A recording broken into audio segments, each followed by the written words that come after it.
Hello everyone, welcome back to your channel #DMP Study with me. So this is the series 3 of Prepare Python for Placements. So in this session, we are going to cover more questions on objects and classes and other features of object-oriented programming concepts. So let's get started into the video.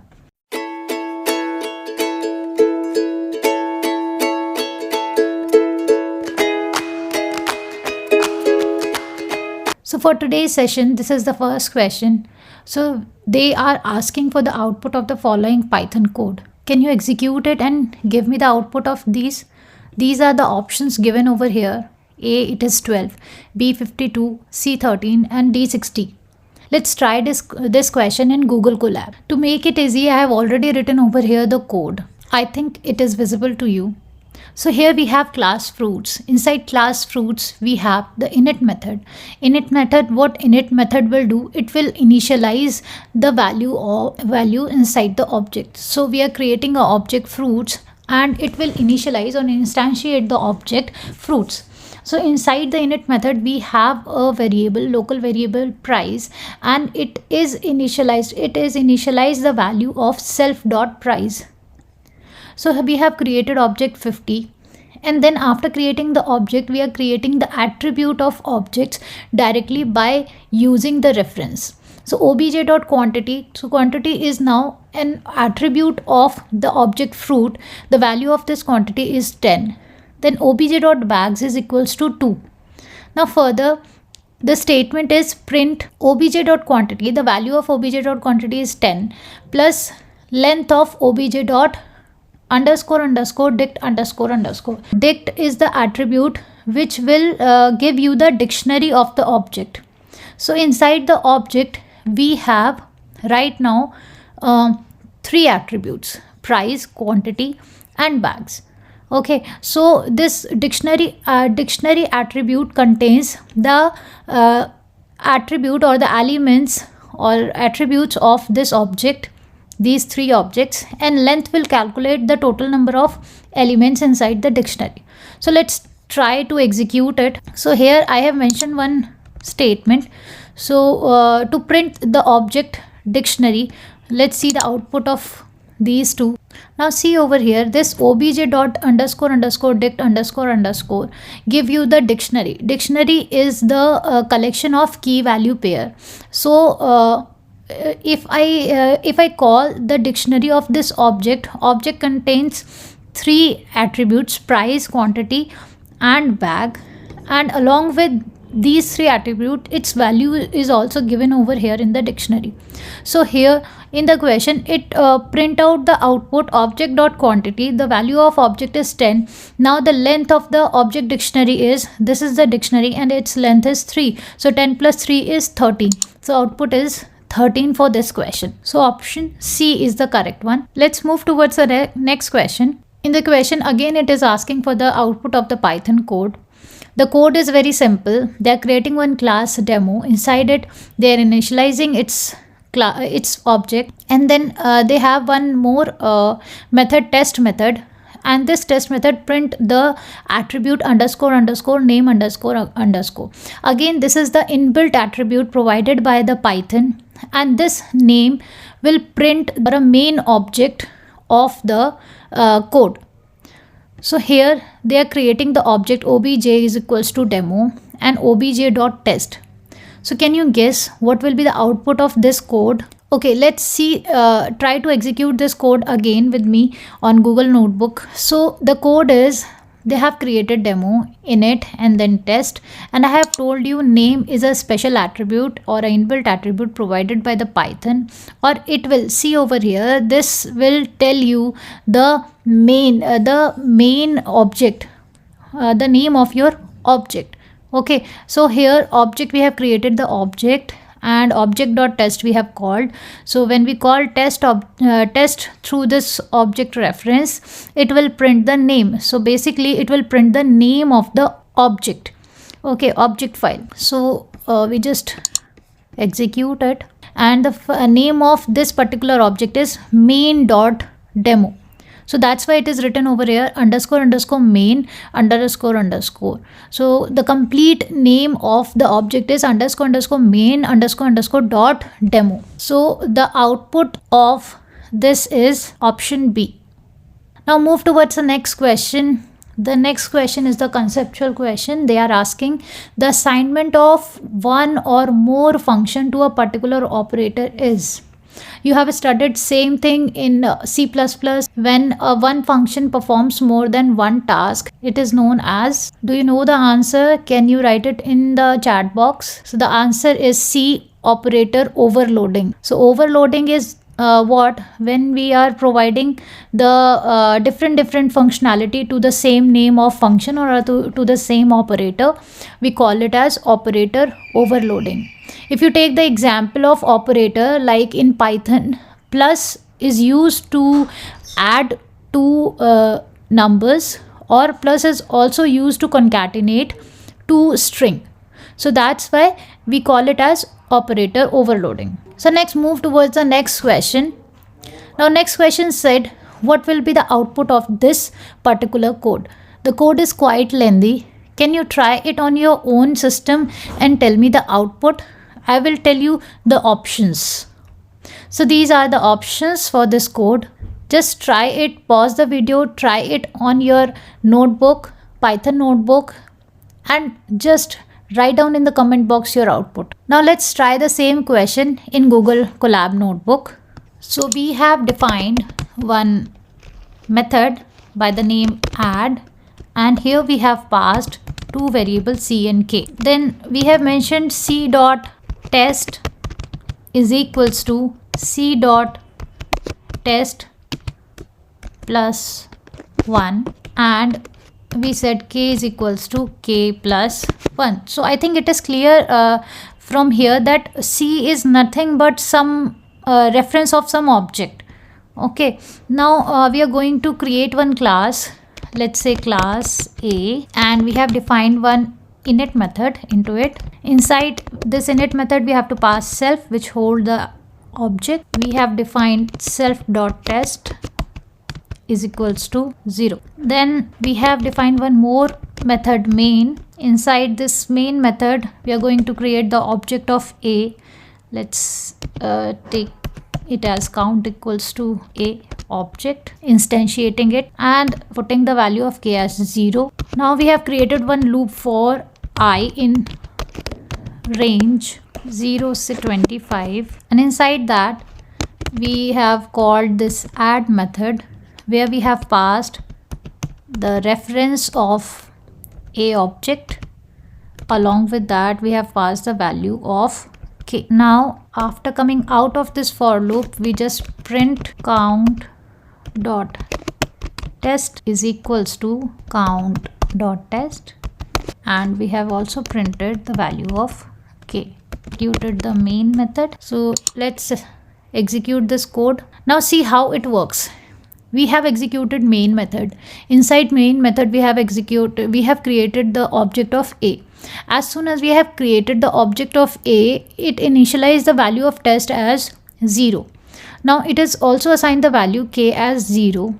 Now come over here in the for loop from I, it starts the loop from 0 to 24, and every time it executes, it means total 25 times it executes this add function. To the add, here what it is doing, this add function, what it is doing, it is accessing this test, and it is also again increase the value of test by 1.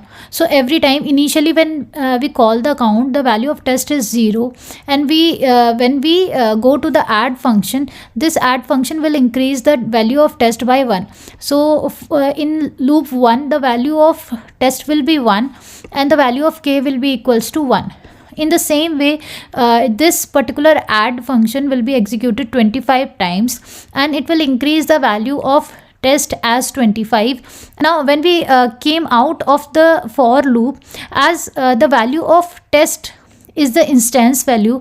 When we printed this value count.test, when we printed this value, because this is the attribute, test is the attribute of the object, and we directly update the value in the object. So that's why the value printed over here 25, and out of this loop the value of k is again 0, because it is defined over here the value of k is 0. If I print the value of k over here in this for loop, the output will be, we can check over here, we can insert one more statement and print the value of k and just try it.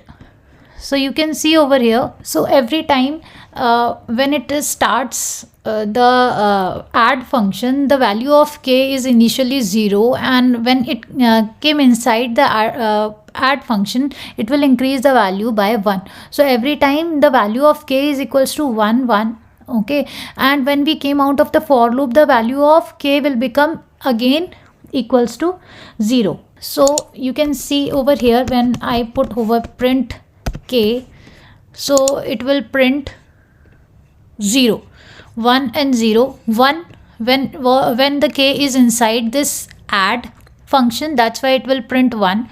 Otherwise, if it is out of this add, it will print the value 0, which is assigned over here, k is equals to 0. So here when we printed test, it is printing 25 and the value of k is 0. So this is the code, these are the options. So which option is the correct option? Option C is the correct option. So let's move towards the next question. So next question is a very simple question. It is saying which of the following Python code creates an empty class. We have to create an empty class. So first of all, if we see the first option, any class does not have any return statement. Function always have the return statement. So it throws the error. If we check second one, class A, and in the body it is mentioned pass, it means it is an empty body, so it can be a correct answer. Then class C option, class A, inside class A nothing is mentioned over there, so it will again throw the error. And then the D option, it is not possible to create an empty class. Fourth option is also incorrect, we definitely create the empty class, so option B is the correct one. Let's move toward the next question. So here in this question, we have to check whether this Python code is valid or not. Can you try this code and tell me whether this particular Python code is valid? So let's get into the question. Class B, this is the class B, and it is inheriting object, and there is one method first. Inside the first, self is passed over there, and it will print first method called. It means first method is the method of the object because self is passed over there, and second method, there is one more method second in which self is not passed over there. So this particular method is a class method. Okay, so here second method print second method called. Now we have to create the object of B, and the reference is passed on into the B OB, and we are calling this first method using class name. So b dot first, and inside first we have passed ob. Why we have passed ob? Because in first method self is mentioned over there, so we have passed ob as a reference of b. So it is a sort of unbounded method call. So we have different types of methods in Python, like we have unbounded method, bounded method, we have static method, we have class methods. So unbounded method is that when somebody go out of the scope of it and called the particular method. So first is not the method of a class, first is a method of an object, and C is calling the object, B is calling the method of the object by passing the reference of the object. So this is a method of calling which is called unbounded method call. So let's see the option, which option is correct. Correct option is C. This method of calling is called the unbounded method call. Okay, calling the method of its own scope. Like if some object is trying to access its own method, so that method is in the scope of the object. So that kind of calling is called bounded calling, because method is associate within the object. And one type we have mentioned over here, unbounded. It means if you're going out of the scope of our area and you're calling somebody else. Like if I'm talking about the class can call its own methods, and calling its own method is under its own scope. If class call a method which is out of the scope of a class, it means if it is accessing the method of some object, that kind of method call, we call it as unbounded method call. So here the same thing happened over here. C option is the correct option. Now let's move towards the next question. Now this question is again, I guess you know the answer of this. The method that start and end with 2 underscores. Please write down the answer in the comment box. I guess you know the answer of it. The answer is special methods or dunder methods. So answer option A is the correct one. Let's move towards the next question. So next question is saying special methods need to be explicitly called during the object creation. So I have told you earlier also, all the special methods can be called automatically.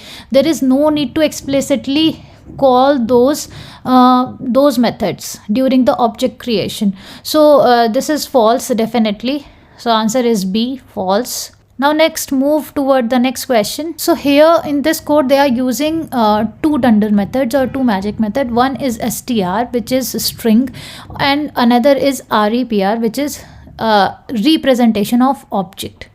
Okay, let's move towards the Google Colab notebook so as we can easily understand the concept of these two. So here it is saying we have to create one class demo, and inside demo we have mentioned 2 dunder methods or magic method.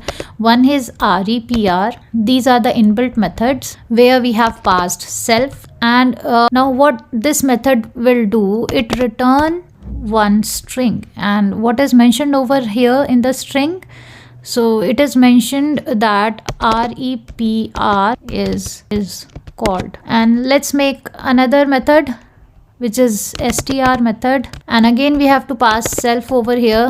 And what this str will return, it returns a string which is str is called. Let's create the object of demo, and if I print over here the object, let's say I have passed over here the object over here. Okay, so this is the code. Now let's understand the concept of str and repr one by one. Now first one is str. So this is the inbuilt method, and whenever the object is called, this string method will automatically call. Okay, now here I have mentioned over here print ob. So we have called this reference, and this reference carry the object demo. So whenever any object is called inside the print statement, it will print, or not even in the print statement, wherever the object is called, it will automatically pass the cursor to this particular method, which is a magic method str, and str is basically the string representation of your object. So whenever your object is called, this string will be returned.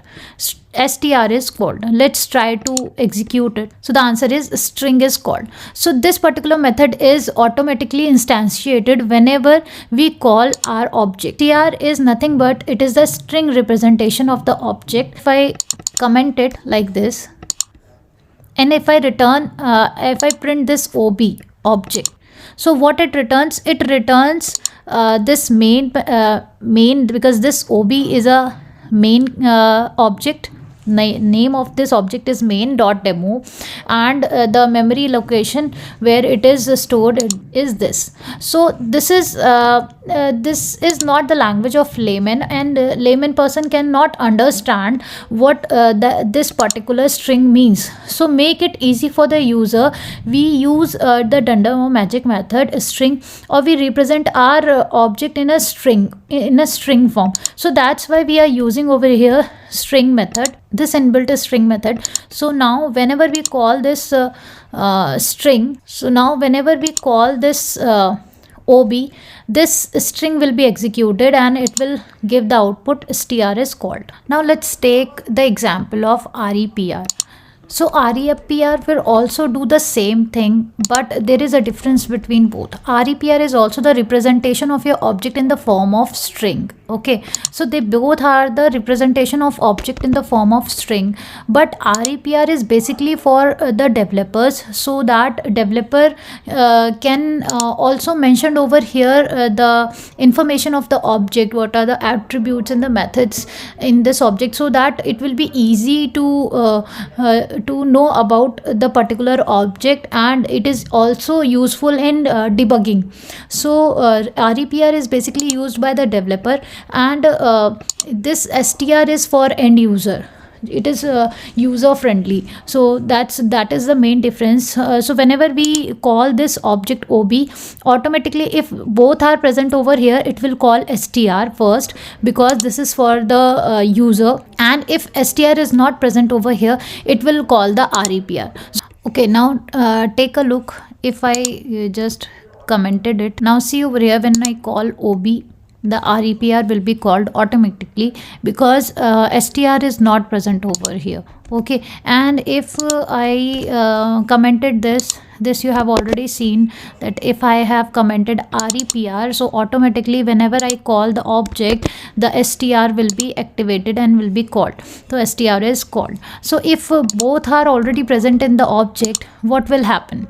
Now see over here, now string will be called. Okay, if we see if we prioritize both, so str will be called, because this is basically for end user, so this will be called. And REPR is mostly used by the developer, so that it will be easy for them to debug the code and to know about the code. So the answer for this particular question is str is called. Now let's move towards the next question.